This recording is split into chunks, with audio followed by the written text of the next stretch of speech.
জীবনে আঘাত পাওয়ার পর সেই আঘাতকে আমরা অনেক সময় কাটিয়ে উঠতে পারি না। নিজেরা অনেক সময় রিজেক্টেড হয়ে যায়, অর্থাৎ বিষণ্ণ হয়ে যায়। আমাদের যেন জীবন থেকে সমস্ত কিছু হারিয়ে গেছে, যেন আমরা কোনোদিন নিজের পায়ে দাঁড়াতে পারবো না, উঠে দাঁড়াতে পারবো না। মানসিকভাবে আমরা ক্লান্ত হয়ে পড়ি, ভেঙে পড়ি। কারণ ভাগ্য আমাদের জীবনে প্রত্যেকের সঙ্গেই কিছু না কিছু সময়ে পরিহাস করে থাকে, আমাদের কষ্ট দেয়, আর্থিক কষ্ট, মানসিক কষ্ট, শারীরিক কষ্ট দিয়ে থাকে। সারা জীবনই আমাদের কোনো না কোনো ব্যক্তিকেই এই কষ্টের মধ্যে দিয়ে যেতে হয়। কিছু ব্যতিক্রম আছে যারা সোনার চামচ মুখে দিয়ে জন্মেছেন, যারা ভাগ্যক্রমে বড় লোকে ঘরে জন্মগ্রহণ করেছে, তাদের ছোটো থেকে কোনো সমস্যা হয় না। কিন্তু অধিকাংশ লোকেরই এই ভাগ্য বিড়ম্বনার মধ্যে যেতে হয়। তো এই ভাগ্য বিড়ম্বনা যখন হবে আপনার জীবনে, তখন আপনি নিজেকে কী করে কন্ট্রোল করবেন, আমি সেই নিয়ে কিছু কথা আজই বলবো। ভাগ্য যখন বিড়ম্বনা হবে, অর্থাৎ আপনার রাশি নক্ষত্রে যখন কোনো ক্ষেত থাকবে বা প্রবলেম চলবে, তখন দেখবেন আপনার জীবনে অনেক সমস্যা আসবে। আপনি যে কাজ করতে চাইছেন কাজটা সফল নাও হতে পারে, আপনার মনের বাসনা পূর্ণ নাও হতে পারে, আপনার শরীর খারাপ হতে পারে, আপনার অর্থকড়ি নষ্ট হয়ে যেতে পারে, অর্থাৎ খারাপ কাজে অর্থ ব্যয় হতে পারে, বা টাকা নিয়ে আসছেন, রোজগার করে নিয়ে আসছেন, অথচ অর্থ আপনি জমা করতে পারছেন না। কোনো না কোনো কারণবশত অর্থ আপনার বেরিয়ে যাচ্ছে, খরচা হয়ে যাচ্ছে। আপনি কিছুতে নিজেকে কন্ট্রোল করতে পারছেন না, আপনার খিটখিটে মেজাজ হয়ে গেছে, আপনি কারোর সাথে মনোযোগ দিয়ে কথা বলতে পারছেন না, হাসি মুখে কথা বলতে পারছেন না, কারোকে আপনি টলারেট করতে পারছেন না আপনার চারপাশে। আপনার আর্থিক অবস্থা এত খারাপ, আপনার মানসিক শারীরিক অবস্থা এত খারাপ হয়ে গেছে। এই বিশেষ মুহূর্তগুলোতে আমাদের ভগবান কিন্তু পরীক্ষা নেয়, জানবেন। এই সময় যারা নিজেদেরকে ঠিক রাখতে পারে, নিজেদের লক্ষ্যে স্থির রাখতে পারে, মনটাকে যদি শান্ত করে নিজেদের কাজের প্রতি ফোকাস করতে পারেন, তাহলে আমার মনে হয় এই সমস্ত সমস্যা থাকবে না। সমস্যার মোকাবিলা করার জন্য নিজের বুদ্ধি দিয়েছে ভগবান। মানুষ হচ্ছে উৎকৃষ্ট প্রাণী, মানুষের এই বুদ্ধি কিন্তু সমস্ত প্রাণীর কুলের থেকে শ্রেষ্ঠ, তাই আজকে মানুষ শ্রেষ্ঠ প্রাণী। অথচ আজকে মানুষ দেখুন পশুর থেকেও খারাপ ব্যবহার করে, অন্য জীবজন্তুদের মেরে ফেলছে, একে অপরের প্রতি হিংসা করছে, তার জমি ছিনিয়ে নিচ্ছে, তাকে হত্যা করছে, তার অর্থ করে লুট করে নিচ্ছে, তাকে চাকরি থেকে বরখাস্ত করছে, তাকে বিভিন্ন রকমভাবে জর্জরিত করছে।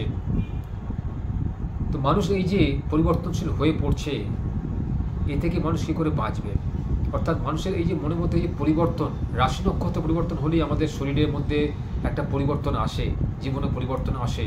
কারোর দেখবেন রাশি নক্ষত্রের অবস্থাটা এমন খারাপ হয়ে যায়, অমুক রাশি অমুক জায়গায় রয়েছে, অর্থাৎ বৃহস্পতি খারাপ, কারো রবি খারাপ, কারো চন্দ্র খারাপ, হ্যাঁ, কারো রাহু নক্ষত্র দৃষ্টি করছে, শনি দৃষ্টি করছে, এরকম যদি অবস্থার মধ্যে পড়েন, সেই মুহূর্তে সবথেকে বড় কাজ হচ্ছে নিজের মনটাকে স্থির রাখা এবং নিজের কর্তব্য অটল থাকা, এবং যে কাজটা করবেন সেই কাজের প্রতি নিজেকে মনোনিবেশ করা। কোনো কিছু কাজ যেটাকে আপনি শেষ করবেনই, ঠিক করবেন, সেটাকে কিন্তু কোনোভাবেই ডিলে করা যাবে না। অর্থাৎ আপনার যদি কর্মক্ষেত্রে থাকে, টালমাটাল অবস্থা হয়, আপনার যদি আর্থিক ক্ষেত্রটা খারাপ থাকে, আপনার যদি শারীরিক ক্ষেত্রটা খারাপ থাকে, সেক্ষেত্রে কিন্তু আপনাকে খুব মনোযোগ সহকারে জীবনটাকে প্রতিটা মুহূর্তে কাটাতে হবে। কারণ এই বিশেষ সময়টা কিন্তু যখন বিশেষত দেখবেন যাদের শনি দশা চলে, শনি দশা একটা রাশির মধ্যে কিন্তু 2.5 থেকে 3 বছর কি ম্যাক্সিমাম 4 বছর থাকে, হ্যাঁ। আর কারো দেখবেন শনি দশা দেখবেন 12 বছর রয়েছে। সেই সময়টা কিন্তু সেই জাতকের কিন্তু প্রচুর কষ্ট হয়, কোনো কাজে তার মন আসে না, যে কাজটা ধরবে সে কাজে সফলতা পায় না, জীবনে সঠিক দিশা খুঁজে পাওয়া যায় না, সেই কি বলা হবে সেটাকে, কিংকর্তব্য বিমূঢ় হয়ে পড়ে সে।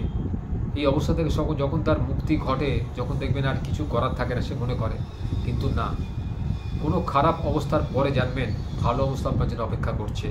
সেই দিনটার জন্য আপনাকে পরিশ্রম করতে হবে, আপনাকে মনোযোগ দিয়ে কাজ করে যেতে হবে।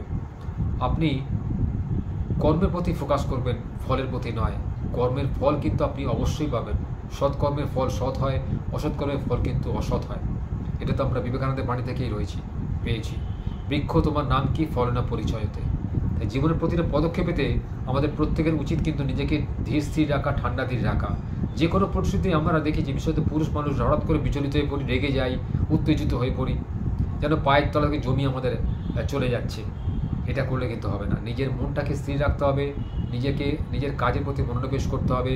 মনের মধ্যে কোনো অতিরিক্ত চিন্তাভাবনা নিয়ে চলবে না, শুধুমাত্র যেটুকু চিন্তা না করলে নয় সেটুকু। দেখবেন আপনার এই খারাপ সময় অবশ্যই কেটে যাবে। আর সেই সময়টায় কিন্তু আপনাকে অবশ্যই ধীর স্থির হতে হবে, যে কাজটা করছেন সেই কাজ আর অর্থ করে কিন্তু খুব সতর্কতার সঙ্গে নাড়াচাড়া করতে হবে। কারণ এই সময় দেখবেন যখন সময় খারাপ যায় তখন কিন্তু অনেক বাজে খরচের দিকে আমাদের মন চলে যায়, বা আমরা অনেক হয়তো বাজে খরচ করে ফেলি যেগুলো কিন্তু আমরা রিকভার করতে পারি না, আমাদের জীবনে কষ্ট আসে। অর্থাৎ আয় বুঝে আমাদের ব্যয় করা প্রত্যেকের উচিত। এটা করলে কিন্তু জীবনে অনেক সফলতা আসে, অর্থ ঠিক সঠিক ব্যবহার হয়। মা লক্ষ্মীকে যে যত্ন করতে জানে, মা লক্ষ্মীকে যে সম্মান করতে জানে, তার কিন্তু জীবনে অর্থের অভাব হয় না। এই মা লক্ষ্মীকে সঠিকভাবে ব্যবহার করতে শিখুন। হয়তো বাজে খরচা করবেন না, যেটুকু খরচা সংসারে না করলে নয় সেটুকু।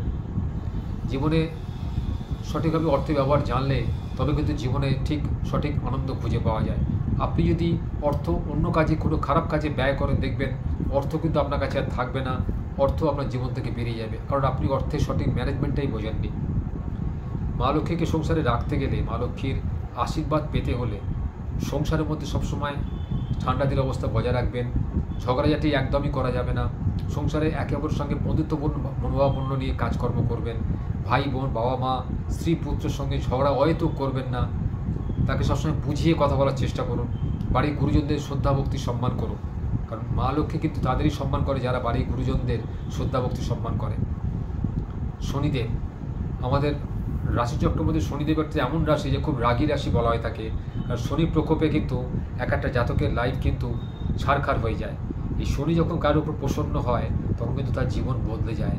অর্থ, যশ, প্রতিপত্তির সম্মান দিয়ে তাকে শনি কিন্তু ভরিয়ে দেয়। তো তার আশীর্বাদ পেতে গেলে আপনাকে কিন্তু সৎ কর্ম করতে হবে। সৎ কর্ম করবেন এবং সৎ সংসর্গে মিশবেন, দেখবেন জীবনে আপনার কোনো অর্থের অভাব হবে না। আপনি সারা জীবন সুস্থ থাকবেন, সারা জীবনে আপনার অর্থের কোনো যোগানে ঘাটতি হবে না। সমস্ত স্বপ্ন আপনার পূরণ হবে এবং সমস্ত লক্ষ্যে আপনি স্থির থাকবেন এবং জীবনের সমস্ত কিছু আপনি কাঙ্ক্ষিত বস্তু পেয়ে যাবেন।